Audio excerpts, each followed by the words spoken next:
সারাদিন করবো তো, সারাদিন করবো, আন্দোলন করবো আমরা। আমার নাম মাজিদার রহমান। না গরম আপনাকে দেখাই, আপনি মানি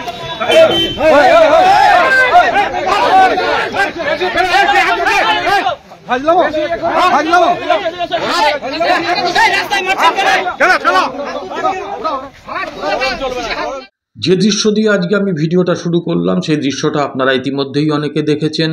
এটা নিয়ে প্রচুর খবর হয়েছে, ন্যাশনাল নিউজ হয়েছে, এমনকি আমি আমার এই ছোট্ট ইউটিউব চ্যানেল ভয়েস অফ অনির্বাণেও এটা নিয়ে ভিডিও করেছি। ঘটনাটা হয়েছে দক্ষিণ দিনাজপুরের বংশীহারি এলাকায়। সেখানকার সিপিআইএমের এরিয়া কমিটির সদস্য এবং ক্ষেতমজুর ইউনিয়নের জেলার নেতা মাজেদার রহমানকে সপাটে চড় মেরেছিলেন ধর্মঘটের দিন। ধর্মঘট করার কারণে ওই বংশীহারি থানার আইসি অসীম গোপ। সেটা আপনারা এতক্ষণ দেখলেন। আজকের এই ভিডিওতে আমি যেটা আলোচনা করব যে তারপরে ওই চড় খেয়ে কি চড় হজম করে গেলেন সিপিএম নেতা না কি করলেন, আমি সেইটা একেবারে টাটকা খবর আপনাদের কাছে দেবো। তার জন্য আমি বলবো যে এখানে বিকাশবাবুরও একটা মারাত্মক কথা আছে, অল্প সময়ের মধ্যে তিনি সুন্দর বক্তব্য রেখেছেন, সেটাও শোনাবো। এবং আপনাদের কাছে অনুরোধ করব যে আপনারা যদি মনে করেন এই চ্যানেলটা আপনাদের ভালো লাগে তাহলে আপনারা অনুগ্রহ করে যারা এখনও সাবস্ক্রাইব করেননি বা যারা আজকে প্রথম চ্যানেলটা দেখছেন তারা একটু সাবস্ক্রাইব করে পাশে থাকবেন।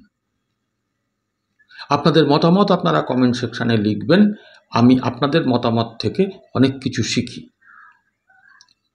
যাই হোক, বিষয়টা হচ্ছে যে কেন্দ্রের কিছু জনবিরোধী পদক্ষেপ, শ্রম কোড বাতিল করা, কৃষকের ফসলের ন্যায্য দাম, তারপরে স্মার্ট মিটার বাতিল করা, 100 দিনের কাজের গ্যারান্টি, এরকম বিভিন্ন দাবি নিয়ে, মানুষের দাবি নিয়ে গোটা ভারতবর্ষ জুড়ে গত 9 জুলাই যে ধর্মঘট ছিল, সেই ধর্মঘট করতে গিয়ে বিভিন্ন জায়গায় ধর্মঘটিরা আক্রান্ত হয়েছেন আমাদের এই রাজ্যে। কেন্দ্রের জনবিরোধী পদক্ষেপের বিরুদ্ধে লড়াই হচ্ছে। বিজেপি তারা রাস্তায় নেমে বিরোধিতা করেনি, কিন্তু এখানে যেন মায়ের থেকে মাসির দরদ বেশি।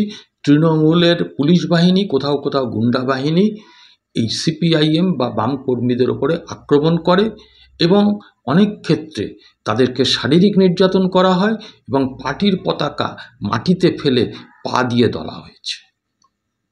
এখন এই ঘটনার পরে এই যে মাজেদার রহমানকে চড় মারা হলো, সভ্য দেশে কখনো এই ঘটনা আমরা দেখিনি, সে ব্রিটিশ আমল ছাড়া, যে পুলিশ কোনো গণতান্ত্রিক আন্দোলনে এইভাবে গায়ে হাত দিয়ে তাকে সপাটে চড় মারে।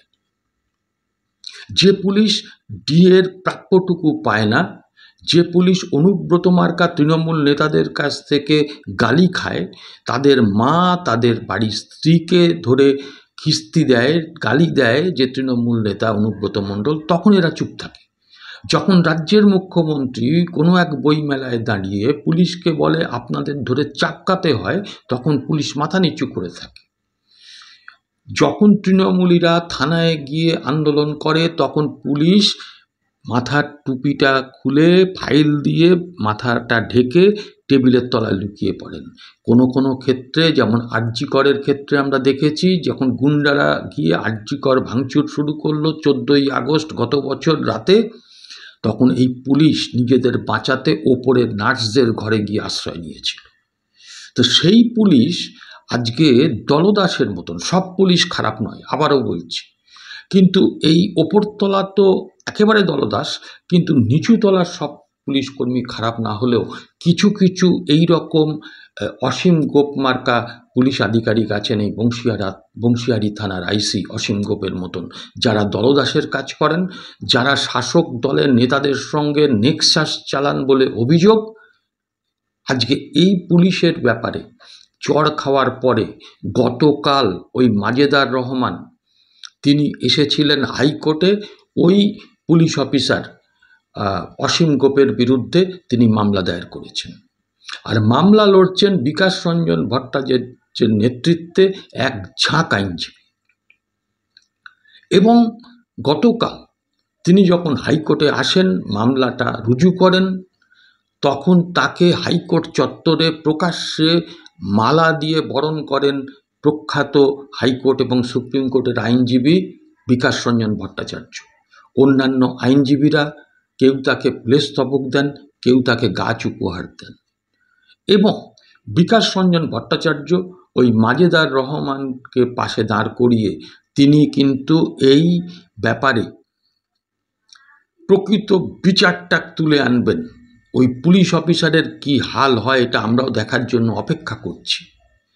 কারণ পুলিশ কোনো কোনো ক্ষেত্রে শাসক দলের হয়ে এটা শোনা যায় যে মিথ্যা মামলা দেয়, কোনো কোনো ক্ষেত্রে শাসক দলের নির্দেশে ওই পঞ্চায়েত বা পৌরসভা স্থানীয় স্তরের ইলেকশনগুলোতে প্রার্থী দাঁড়ানো না দাঁড়ানো বা ভোট দেওয়া নেওয়া দেওয়ার ক্ষেত্রেও নাকি তারা কাজ করে।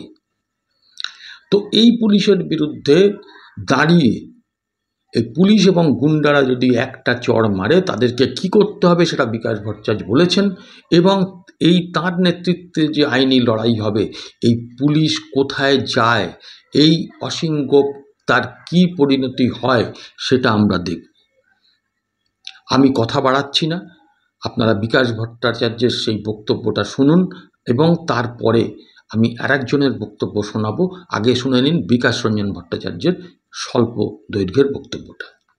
আমরা সকলেই মানবাধিকারের পক্ষে লড়াই করি। যে সমস্ত আইনজীবীরা আমাদের সঙ্গে এখানে আছেন তারাও, আর যারা মনে করছেন আমাদের সঙ্গে থাকবেন না, খানিকটা ভয় ভীতি শঙ্কা, খানিকটা আদর্শগত বিচ্যুতি তাদের হতে পারে, এই সমস্ত নিয়ে আছেন, তারাও কিন্তু মুখে সকলেই মানবাধিকারের কথা বলেন। ভারতবর্ষের সংবিধান মেনে প্রত্যেকটা মানুষের অধিকার আছে তার মত প্রকাশের এবং সংগঠিতভাবে মত প্রকাশের। 9ই জুলাই গোটা ভারতব্যাপী একটা ধর্মঘট ডাকা হয়েছিল। ধর্মঘটের দাবিটা কোনো ব্যক্তি বিশেষের সুবিধের জন্য নয়, কোনো নির্দিষ্ট রাজনৈতিক দলের সুবিধের জন্য নয়। সে ধর্মঘটটা ডাকা হয়েছিল আপামর ভারতবাসী দৈনন্দিন জীবনযাপন সংক্রান্ত বিষয় নিয়ে। কৃষকদের ন্যায্য মূল্য, শ্রমিকদের ন্যায্য বেতন, 100 দিনের কাজের গ্যারেন্টি, মানবাধিকার রক্ষার গ্যারেন্টি, শ্রম কোড যা দিয়ে মানুষকে 12 ঘন্টা 14 ঘন্টা 16 ঘন্টা কাজ করাবার পরিকল্পনা কেন্দ্রীয় সরকার করছেন, তার বিরুদ্ধে সাধারণ মানুষের ধর্মঘট।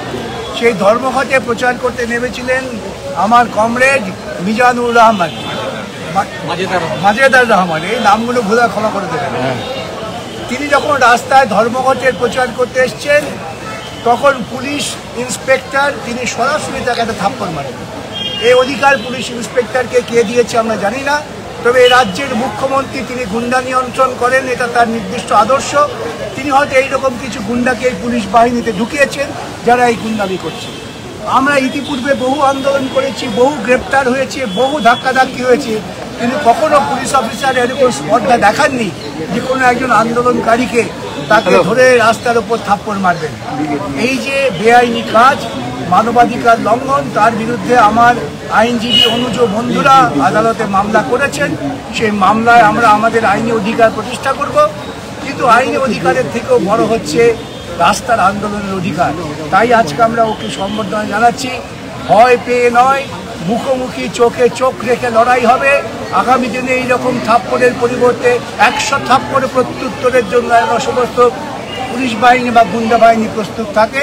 এইটুকু বার্তা দিয়েই আমি আজকে আমার বন্ধুকে লড়াইয়ের মানসিকতার জন্য অভিনন্দন জানাচ্ছি এবং তিনি লড়াইয়ে থাকবেন, কোনো প্রলোভনে তিনি উল্টো দিকে যাবেন না, এই ভরসা রেখেই আমরা আমাদের ছোট্ট এই সভা শেষ করলাম। আইনজীবী সংঘের মূল কাজ, আইনজীবীরা শুধুমাত্র আদালতে সওয়াল করবেন তা নয়, পথে ঘাটেও সওয়াল করবেন, সেটাও আমাদের করতে হবে। শুনলেন বিকাশ ভট্টাচার্য যে কথা বলেছেন। আমার মনে হয় প্রতিটা বাম কর্মী, প্রতিটা নির্যাতিত মানুষ আজকে সাহস পাবেন যে আগামীতে তাদের বিরুদ্ধে যদি এই ধরনের কোনো ঘটনা পুলিশ বা গুন্ডারা ঘটায় তাহলে বিকাশবাবুরাই হচ্ছেন একমাত্র ভরসা। কারণ এই রাজ্যে পুলিশ রাজ চলছে, সরকারের নামে সার্কাস চলছে এবং এখানে গুন্ডাদের মুক্তাঞ্চল, পুলিশি অব্যবস্থা। তাই আমি একটা কথাই শুধু আজকে বলবো যে এই প্রতিবাদ করার এটা সময়, আইনি সাপোর্ট যা দেওয়ার তার জন্য হাইকোর্টে আইনজীবীরা রয়েছে। আপনারা এবারে যার বক্তব্য শুনিয়ে আমি আজকের ভিডিও শেষ করব, সেটা হচ্ছে ওই মাজেদার রহমান। কি ঘটেছিল সেই দিন? অল্প সময়ের জন্য তার বক্তব্যটা আমি শুনি আজকের ভিডিও শেষ করব। আপনারা আপনাদের মতামত কমেন্ট সেকশানে লিখবেন এবং চ্যানেলটাকে ভালো লাগলে একটু সাবস্ক্রাইব করে পাশে থাকবেন। আজ এই অবধি। আসুন মাজেদার রহমানের বক্তব্যটা শুনতে শুনতে আজকের ভিডিও শেষ করি। নমস্কার, সবাই ভালো থাকবেন, দেখা হবে পরের এপিসোডে। হঠাৎ আইসি সাহেব কিছু ফোর্স নিয়ে নেমে মনে হয় মাফিয়ার মতো রাস্তার চৌধুরী হোটেলের সামনে বুনিয়াদপুর ট্রাফিকের আগে মনে হচ্ছে যে মনে হয় কোনো পার্টির হয়তো দলদাস হয়ে মাফিয়াগিরি শুরু করলেন এবং আমাদের কমরেডদের রেপ দিয়ে লাঠিচার্জও করলেন, করিয়ে রোড থেকে তুলে দেওয়ার চেষ্টা করলেন। আমি সঙ্গে সঙ্গে সামনে এগিয়ে গিয়ে আমি বোঝানোর চেষ্টা করেছিলাম আইসি সাহেবকে যে দেখুন, এই আন্দোলন আমাদের করতে হবে, কারণ এটা আমাদের পার্টির নির্দেশ।